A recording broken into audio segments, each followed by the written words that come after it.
नमस्कार दोस्तों, स्वागत है आपका अपने यूट्यूब चैनल पर। दोस्तों, चैनल पे नए हो, चैनल को सब्सक्राइब करें, वीडियो को लाइक करें तथा बेल आइकन को हिट करें ताकि नए नए अपडेट्स आपके पास पहुंचती रहे।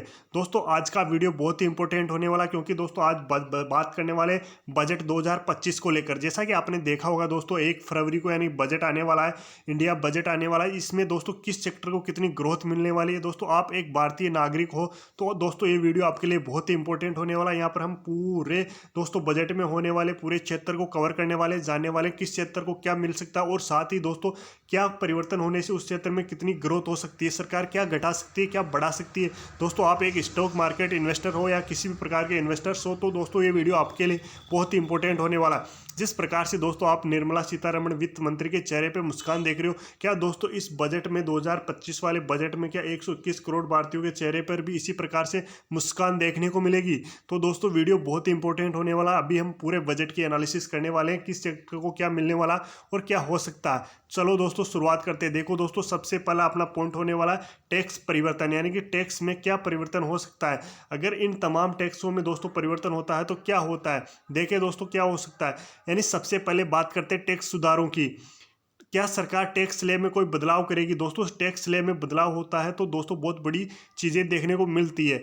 अगर ऐसा होता है तो इसका असर सीधे सीधे निवेशकों के ऊपर पड़ेगा। अगर दोस्तों सरकार टैक्स स्लैब में सुधार करती है तो सीधा इसका असर सीधा निवेशकों के ऊपर पड़ेगा। देखो दोस्तों, पहला देखते हैं short term capital gain tax STCG में कोई कमी हो सकती है तो शेयर बाजार में तेजी ला सकता है। यानी कि दोस्तों अगर शॉर्ट टर्म कैपिटल गेन में कमी होती है, इस टैक्स में कमी की जाती है तो दोस्तों इसका असर सीधा दोस्तों शेयर बाजार पर दिखने को मिलेगा और शेयर बाजार में तेजी देखने को मिल सकती है। दोस्तों अब ऐसे कैसे पता लगा सकते हैं कि दोस्तों इस टैक्स को कम कर सकती है। जिस प्रकार से हमारे GDP के दोस्तों आंकड़े अभी सुस्त रहे थे, इसके साथ ही दोस्तों बड़े बड़े सेक्टर की कंपनियों के तिमाही परिणाम यहाँ पर सुस्त रहे थे, जिसकी वजह से दोस्तों यहाँ पर मार्केट को राहत देने के लिए दोस्तों इन दोनों टैक्सों में सरकार कमी कर सकती है, जिसकी वजह से दोस्तों यहाँ पर मार्केट में तेजी देखने को मिल सकती है।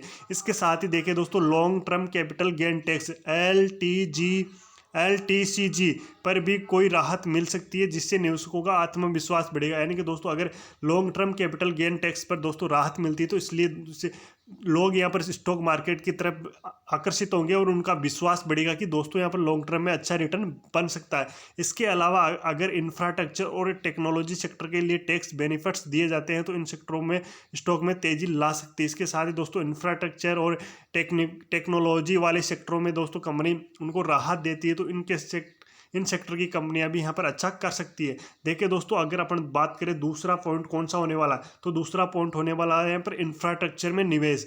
इंफ्रास्ट्रक्चर में निवेश का बड़ा ऐलान हो सकता है। इसका फायदा बड़े इंफ्रास्ट्रक्चर कंपनियों के स्टॉक्स को हो सकता है। जैसे जैसे सरकार निर्माण और परिवहन क्षेत्र में खर्च बढ़ाएगी, इन क्षेत्रों के स्टॉक में काम करने वाली कंपनियों के शेयरों में वृद्धि होती हुई नजर आएगी। यानी कि दोस्तों इंफ्रास्ट्रक्चर में कंपनियां यहाँ पर गवर्नमेंट्स बजट में अपना निवेश कर सकती है। दोस्तों यहाँ पर स्मार्ट सिटी हो गई, स्मार्ट सिटी के साथ दोस्तों यहाँ पर रेलवे हो गए, सड़क निर्माण हो गए, तमाम इन चीज़ों को तो दोस्तों बजट मिलने वाला ही। दोस्तों अगर इन चीज़ों को बजट नहीं मिलेगा, रेलवे सेक्टर को बजट नहीं मिलेगा, स्मार्ट सिटियों के लिए बजट नहीं मिलेगा, तो फिर दोस्तों यहाँ पर देश की ग्रोथ कैसी होगी। तो दोस्तों इस सेक्टर को भी मजबूत यहाँ पर आशा दिखाई जा रही है कि यहाँ पर मजबूत यहाँ पर इन्वेस्टमेंट इस सेक्टर को मिलने वाला।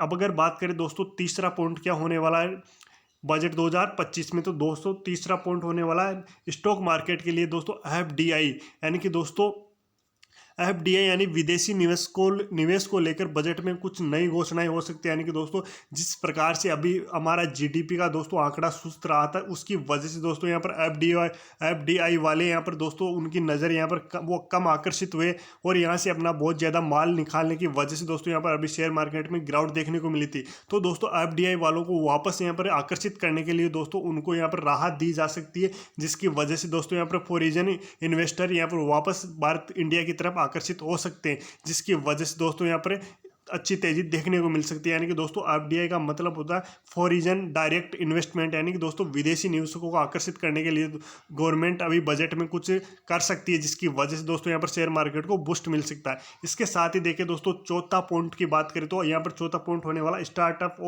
और नवाचार। यानी कि दोस्तों स्टार्टअप्स और नवाचार के क्षेत्र में भी बजट में कुछ ऐलान हो सकते हैं। सरकार स्टार्टअप्स के लिए टैक्स में राहत दे सकती है, जिससे निवेशकों के लिए एक आकर्षक विकल्प बन सकता है। स्पेशली फैसले से टेक कंपनियों और नई उद्यमों के शेयरों में वृद्धि हो सकती है, यानी कि दोस्तों कंपनी के नए शेयरों में यहाँ पर तेजी देखने को मिलेगी। अगर स्टार्टअप सेक्टर को दोस्तों यहाँ पर टैक्स में राहत मिलती है तो दोस्तों लोगों का आत्मविश्वास बढ़ेगा और स्टार्टअप के क्षेत्र की कंपनियों के शेयर अच्छे से यहाँ पर तेजी करते हुए नजर आएंगे। इसके साथ ही देखिए दोस्तों, पांचवा पॉइंट यहाँ पर कवर होने वाला बजट 2025 में रिटायरमेंट फंड और पेंशन स्कीम, यानी कि दोस्तों वर्तमान में कई निवेशक पेंशन स्कीम और रिटायरमेंट फंड्स में निवेश करते हैं।